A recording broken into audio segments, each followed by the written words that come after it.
नमस्कार दोस्तों। आज डिस्कस करेंगे सरोगेसी रेगुलेशन बिल के बारे में।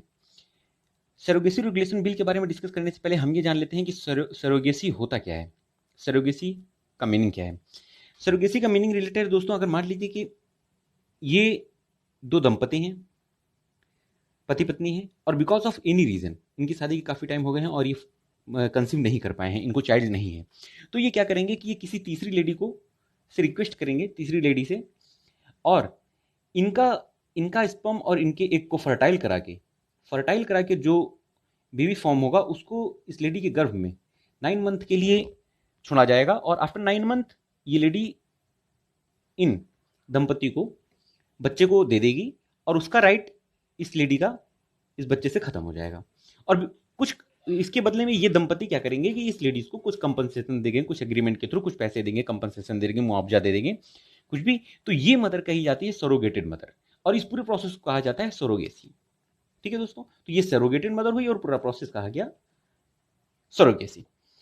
इस सरोगेट मदर को लेके विकसित देशों में क्या हो रहा है, सरोगेट मदर को लेके विकसित देश में क्या हो रहा है कि लेडीजें हैं, उन्हें दंपति हैं, शादीशुदा हैं, लेडीजों को बच्चा तो चाहिए, किंतु लाइफ स्टाइल काफ़ी बिजी हो जाएगी और उनकी फिजिकल फिटनेस बिगड़ जाएगी। इन सब चीज़ों को ध्यान में रखते हुए कुछ लेडीजें क्या करती हैं कि दूसरी लेडीज को कुछ कंपनसेशन और एग्रीमेंट साइन करा के अपने बच्चों को 9 मंथ के लिए उस लेडी के पेट में कैरी करने के लिए कहती हैं, और जब ऐसा होने के बाद उस बच्चे को अडॉप्ट कर लेती हैं। और इसको लेके इंडिया में क्या हो रहा है, इंडिया में जैसे अगर एक दंपति हैं और because of in reason conceive नहीं हो पा रहा है तो उन्हें बच्चा चाहिए, तो वो लीगल तरीके से अपना किसी भी लेडी के पास अप्रोच कर सकते हैं और उसे ऐसा करने के लिए कह सकते हैं। इंडिया में 2002 में दोस्तों इस चीज़ को, जब अटल बिहारी वाजपेयी की सरकार थी, तो इस चीज़ को लीगल कहा गया। लीगल कहते हैं कि जिसे कानूनी तौर पर मान्यता दी गई।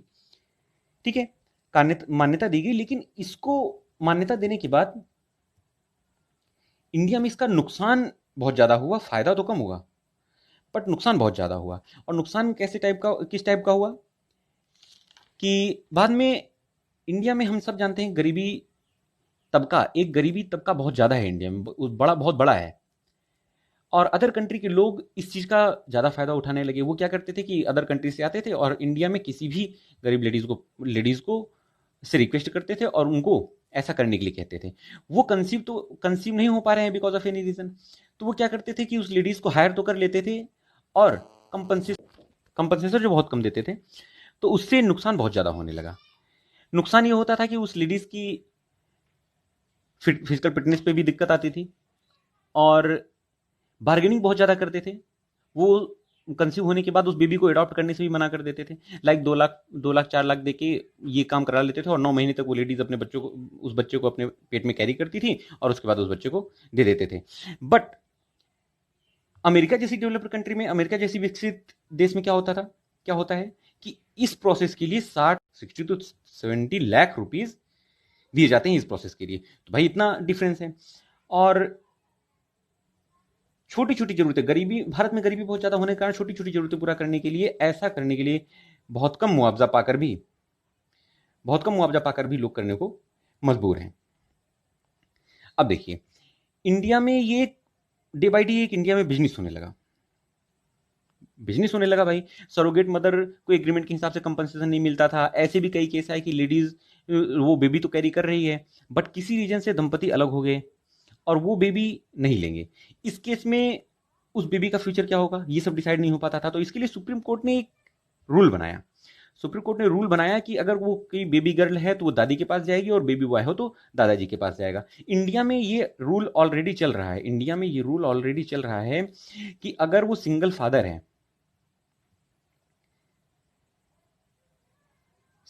हैं, अगर वो पापा हैं और किसी को गोद लेना चाहते हैं तो वो लड़के को ही गोद ले सकते हैं।